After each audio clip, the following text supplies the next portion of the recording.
सबसे पहला सवाल मेरा यही है कि जिंदगी में राजा कैसे बना जाए। इस देश का जो नाम है वो है भारत। भारत यानी ज्ञान जी।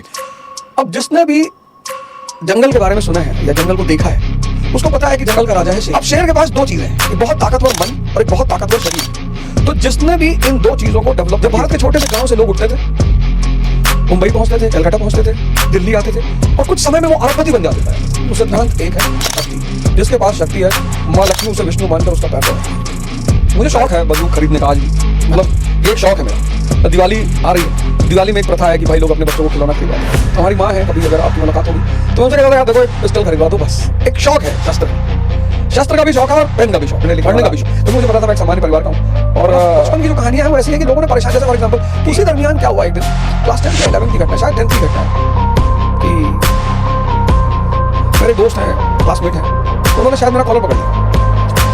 उससे मेरा कुछ क्लासमेट दोस्त पीछे से आ रहा था, मैंने कब तक मार खाओगे गुड्डू, मेरे को डायलॉग है ना कि शुरू मजबूरी में किए थे, अब मजा आ रहा है। Honesty is the best policy. इस संसद में जितने लोग बैठे सब यही पॉलिसी माने, ऐसी मान कृष्ण उन्होंने गीता को बोला है, पढ़ा थोड़ी है। हाँ राइट। ऐसे हम सबको अपनी महाभारत में अपनी गीता खुद लिखनी पड़ेगी और उस गीता में आपके अपने कर्तव्य होंगे और आपका अपना सिद्धांत हो। सर बहुत बहुत स्वागत है आपका। नमस्कार। बड़े दिनों से मेरी इच्छा थी कि आपके साथ पॉडकास्ट नहीं किया जाए, बातचीत की जाए। ये रिकॉर्ड हो जाएगा और ये चला जाएगा, क्योंकि एक समझदार व्यक्ति के साथ बात करके जिसकी क्षमताएं बहुत ज़्यादा होती हैं, सोचने की क्षमता बहुत होती है, हर सब्जेक्ट पे आप उससे बात कर सकते हैं। उनमें से आप एक हैं, क्योंकि आपको लोग सुनते हैं, समझते हैं और कई लोग फॉलो भी करते हैं। और यूथ में आपका एक अलग इम्प्रेशन है और आपको पता है इस देश में सबसे ज़्यादा तादाद यूथ की है, लेकिन सबसे ज़्यादा परेशान भी यूथ ही है। तो आज आपके साथ बैठ के इन सभी चीज़ों पे चर्चा की जाएगी। लेकिन सबसे पहला सवाल मेरा यही है कि ज़िंदगी में राजा कैसे बना जाए। बहुत सिंपल सा सिद्धांत है, बहुत सिंपल सा। एक्चुअली इस देश का जो नाम है वो है भारत। भारत यानी ज्ञान जी। अब जिसने भी जंगल के बारे में सुना है या जंगल को देखा है उसको पता है कि जंगल का राजा है शेर। शेर के सिवा शायद ही कोई ऐसा जानवर होगा जो उतनी निरंकुशता से जंगल में घूमता होगा। गैंडा घूमता है लेकिन गैंडे को राजशाही से कुछ लेना देना नहीं, खाना है और पड़े रहना। कहते हैं गैंडा हो का बे, पड़े हुए हो। जिराफ से कोई मतलब नहीं है। हाथी मस्त है तो राजा ही करेगा। अब शेर के पास दो चीज़ें हैं, एक बहुत ताकतवर मन और एक बहुत ताकतवर शरीर। तो जिसने भी इन दो चीज़ों को डेवलप कर लिया, आप एक छोटी सी बात देखो, अगर लग्जरी से और चीज़ों से जीवन में सब कुछ उपलब्ध होता तो आज भारत के शहरों में अच्छी खासी लग्जरी है, लेकिन जितनी लग्जरी है उतने लड़के परेशान भी हैं। Right. 1960s, 70s, 80s, 90s का एक ऐसा दौर था भारत का जब भारत के छोटे से गांव से लोग उठते थे, मुंबई पहुंचते थे, कलकत्ता पहुंचते थे, दिल्ली आते थे और कुछ समय में वो अरबपति बन जाते थे। ऐसे आपके भी जानकार में बहुत सारे लोग हैं। तो ऐसा क्या होता था कि भाई शहर के लोगों के पास इतनी सुविधा होते हुए भी वो गांव का आदमी आके किसी शहर में अरबपति हो जाए। हमारे शहर के एक पांडे जी हैं, उनका फर्नीचर है, फर्नीचर का पूरा इंडस्ट्री है उनका। ठीक है। तो उसके पीछे वजह ये थी कि गांव के आदमी की किस्मत में स्ट्रगल लिखा ही होता था। उसे काम करना होता था, उसे सोचना पड़ता था, मनन करना पड़ता था। तो वो जो स्ट्रगल करने वाला आदमी जब शहर आता था तो वहां पे वो शहर के लोगों से एज ले लेता था।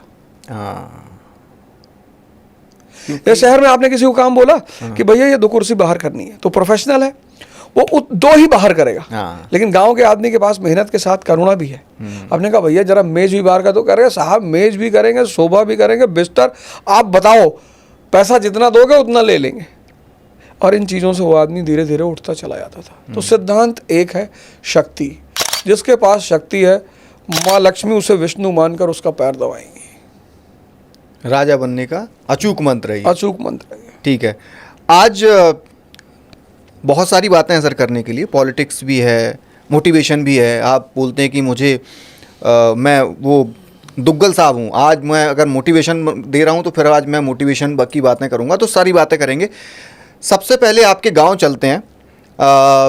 थोड़ा सा अपने बचपन के बारे में बताइए, किस तरीके के आप थे, शरारती थे? 2-3 मैंने किस्से आपके सुने हुए हैं, कट्टा, बंदूक, फायरिंग, सिनेमा, और किंग, तो थोड़ा सा बचपन के बारे में चलिए और थोड़ा सा कुछ बताइए सर। मुझे शौक है बंदूक खरीदने का आज भी, मतलब ये एक शौक है मेरा। दिवाली आ रही है तो दिवाली में एक प्रथा है कि भाई लोग अपने बच्चों को खिलौना खरीदवाते हैं। तो हमारी माँ है, कभी अगर आपकी मुलाकात होगी तो मैं उनसे कहता था यार देखो एक पिस्टल खरीदवा दो बस। एक शौक है शस्त्र का भी शौक है और पेन का भी शौक है, पढ़ने का भी शौक। Very good. जैसे आज यूपी गवर्नमेंट एक प्रोग्राम चलाने जा रही है, बाबा आदित्यनाथ चलाने जा रहे हैं कि शास्त्र और शस्त्र दोनों सिखाएंगे। जरूरी भी है। उसकी वजह यह है कि भारत पर हमेशा से विदेशी आक्रमण हुए हैं जी। तो भारत के लोगों को पढ़ने के साथ साथ लड़ना भी जानना चाहिए।